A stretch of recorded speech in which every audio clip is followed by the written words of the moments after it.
You ever get that feeling where you wake up and then all of a sudden you're going to bed? You didn't really accomplish everything you wanted, but you kind of got some things done. You did do work, you did work on something, you chipped away, but it's never good enough. Or you try to find more time and your efficiency just goes down. Or you go to work and you've been trying to eat healthy, you kind of slip up here and there. There's just error after error. Nothing really goes exactly how you planned. It's a little bit of a fuzzy living. And you say, I'm going to start reading before bed, and then all of a sudden, you pick up your Nintendo instead of the book. These constant distractions, even in your own mind, can be really overwhelming, and it's just nonstop almost every single day, if not every single day. Even when you're going for a walk, you think, I'm going to figure this out, and you don't. And this is all because you're not doing one thing. In fact, you're doing everything. And I want to teach you and show you a little bit more about raw dog in your life in every single way, and how this can totally get rid of all of those problems. I swear, it's like a magic trick that will fix your whole entire life. It'll fix your whole entire mind. You'll truly find yourself with more time, which is my favorite result that I've experienced, and more clarity of mind. You'll have more powerful thinking. You'll think you took like a limitless smart pill. I swear, this little way of thinking is going to change your life forever. And it's super practical. It's not this mystical self-help personal development crap that you see all over YouTube. It's actually very practical. You do it and you get results instantly.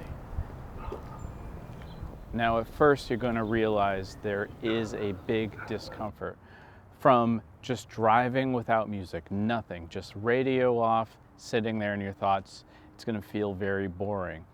Working out, I use earplugs, and I find it very, very nice. But at first, it's weird.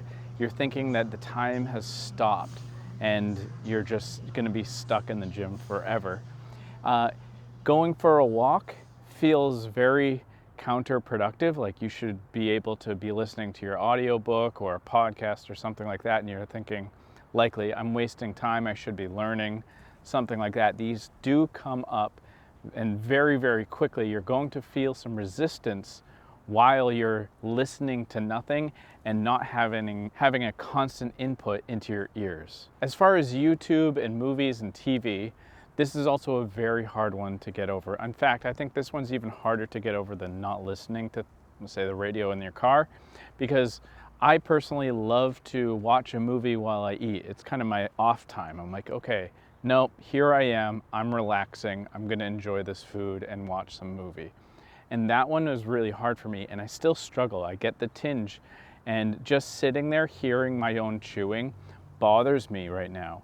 However, by the time the meal is done, I have found myself having a new thought, some kind of aha moment, or a clarity that I can shove away into a mental drawer that I can just close off a topic and get closure on, something that I just never fully processed. And just like anything else, this takes practice, and this practice works towards personal growth. If you want to be more of the man that you want to be, or the person that you aspire to be, this intentional practice in discomfort will skyrocket that growth. It will 4x, 5x the speed to get there, because you're going to be so used to this constant attention to what you're doing right in the moment.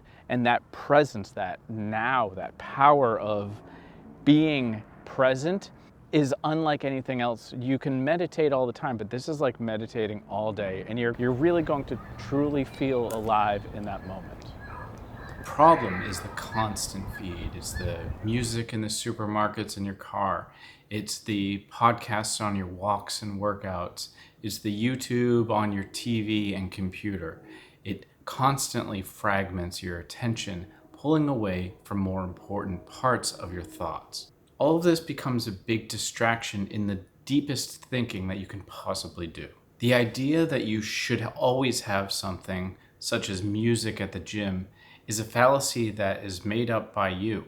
It doesn't really make things all that much better when you can truly enjoy lifting weights on your own. Now, I have to say, I do enjoy one exception where I have now implemented my music and YouTube is when I'm doing cardio.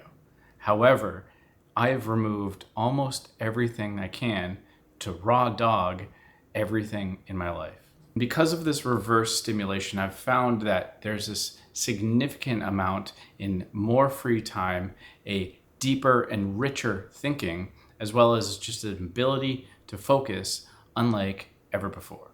The reason that I've found this happen is because this feed into your mind is pulling you away from your true inner self, the inner thought, the most important parts of the things you want to say, the things you want to think are so deep, and you just keep throwing up blankets on blankets of information or music or YouTube, stopping you from actually reaching the part that you really want to get to, that nugget of just gold thinking.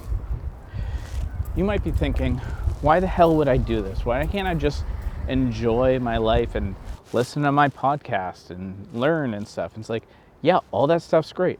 I've been doing that for the past decade, easy. And I want you to think about it like minimalism, but for your mind. You get rid of the junk. You don't need all those audiobooks. You don't need music all the time. It's just like not needing 12 pairs of the same shirt in every color. You just find the essential thing and focus on that. And if you can do one thing at a time, such as not walk and listen to something, work out, drive, do that one thing at a time, you're going to find that minimalism of life to open up this kind of clarity. It's finding these essential things, but in the way that you live.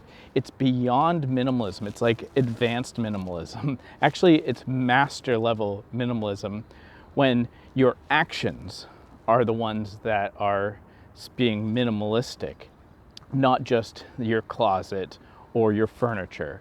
And it's more even beyond the way that you think. It's the way that you act. It's the way that you exist. It's in the moment. And that clarity has all the same benefits of normal minimalism, but much deeper. Now you might think, well, this is kind of a deprivation. That's why it's so uncomfortable. It's not really. It's more about finding out what matters and doing the thing all the way. You know, so many people half-ass everything. You don't want to be a person who works in half measures because nothing ever works that way. And you can be the kind of person who does the thing and does it the best it can possibly be done and then move on. So there's this story about a piano repair person who would go around rushing, trying to be the fastest piano repair person, and he would go on as fast as he could to each piano, and he would always forget a tool at one or have to go back and repair something and they missed or it wasn't perfect. And then one time he decided, let me see how slow I can go.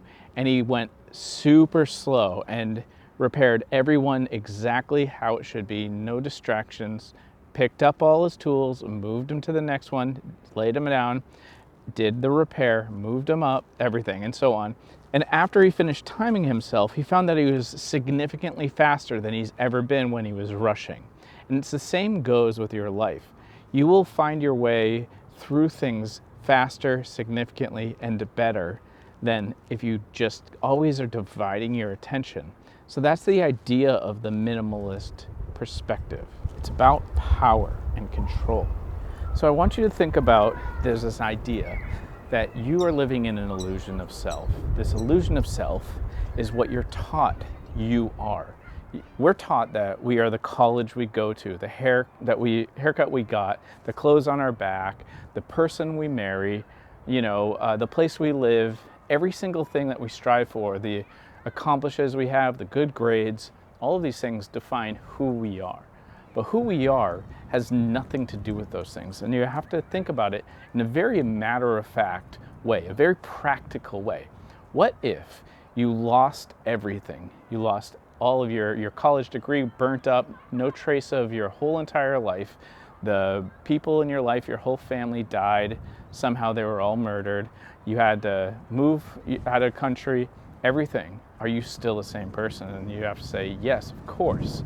So we have to look at these things and say, we are not any of this. We're not even the education we have. We're not our memories.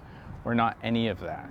So to think that we need to always be living this way is a farce that we believe that we are defined by these things. Now think of this in the future. What about that song, listening to music in the car? How is that going to be 10 years in the future? It's probably going to be a forgotten memory. Just because you're going to the grocery store listening to FM radio is insignificant. However, if you move and progress through your life through intentional thinking and intentional living and being present, now that is going to make a significant difference in 10 years. So why would I be talking about any of this? The idea is that most of us are always trying to get happiness. We're striving for that. We're trying to accomplish goals, trying to get our education, and so on. And then we have another word that isn't really the same but seems the same, which is joy. So we strive for happiness, but joy is what we really are looking for. Joy is the present moment, being like actually knowing what your thoughts are, being present with the people around you. And these things can be cluttered with the world that you put in your situation, being distracted from your meal by watching YouTube videos, or not paying attention to the mountain range on the side of the road because you're too busy listening to Joe Rogan. It's ridiculous how much stimulus we add to moments that could be so much more heightened by being fully aware. So let's just take a second and think about your ultimate potential. Like you, who you wish you could be in every way possible, even if it's genetically against your being, right? So, maybe you're not that smart, but you became smarter. You have a clarity of mind that helps you think, a more powerful thinking. You're wittier, you have more presence, you don't get angry, you have no temper, you can, process and get more done, you're more successful. All of the things you could possibly think come down and get rooted at one particular thing, which is clarity of thought. And that clarity of thought can boost more action, and it can boost more efficient type of productivity. Every single thing you can think of comes down to that self-reflection and that mental clarity. So why would you diffuse that and dampen all of that thinking when you could just let it rip by just turning off the music in your car, or not having an audiobook in while you're lifting and you're pushing yourself against your limits and you're questioning how many more reps do you actually have? Can you really push another one out? Or are you psyching yourself out? Being distracted is doing yourself a disservice to that ultimate potential. You've got to really reel this in if you want to feel this feeling that I'm trying to portray here. Like your ultimate self will reveal itself only within a few minutes if you just kick the stimulus of constantly throughout the day. So I want you to really consider doing this for a period of time. It could be a week, could be a month, and recognize how uncomfortable it really can be. And maybe it's easy at first, but then it becomes difficult. And this is the idea that it's like a signal that you could be addicted to the stimulus, that the stimulus is stopping you from having greater clarity of mind, that you can actually do better, because that discomfort is showing an area where you can grow. Just like stimulus and resistance to muscle, it's forced to adapt, and that's why it grows. And if you feed it the proper nutrition of good thoughts, a good, rounded life living, walking dogs, going for, healthy eating choices, these things can add up if you're super intentional.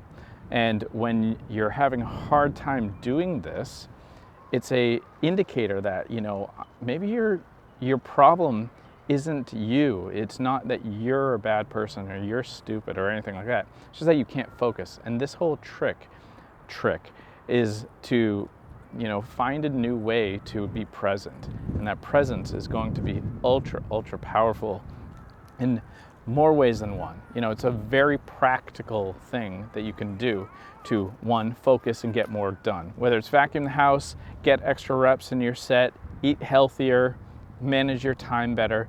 All of these things can easily be done because you're focusing and you're being in the moment. And I promise you, just like myself, the first thing that you're going to realize is you're going to find a lot of time, because you're not going to want to go for a walk not listening to anything and then get home and go on social media, because you don't really find interest in that, because you just spent a half an hour with pure mind. You don't want that garbage. And if you did go to it, you're going to find yourself being disgusted at the feeling of social media.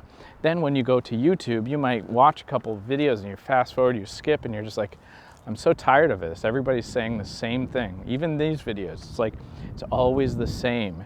And it's different, it's pure, it's good, what the end goal is. What you're always searching for whenever you're looking for a new YouTube video is what's in your mind. That is what you're always searching for. It's not like new answer or something like that. Like, you don't have this answer out there that for all of your problems. The best way to answer the problem is get rid of the problem itself. And the way you do that is by thinking. You think it through. Like, great Greek philosophers didn't have YouTube to answer all their questions. They pondered. And that's what I'm imploring you to do. You have to think deeper. And you only can do that if you just stop this stimulus. Just let it go. Push everything aside and be alone with your thoughts. Till next time, peace.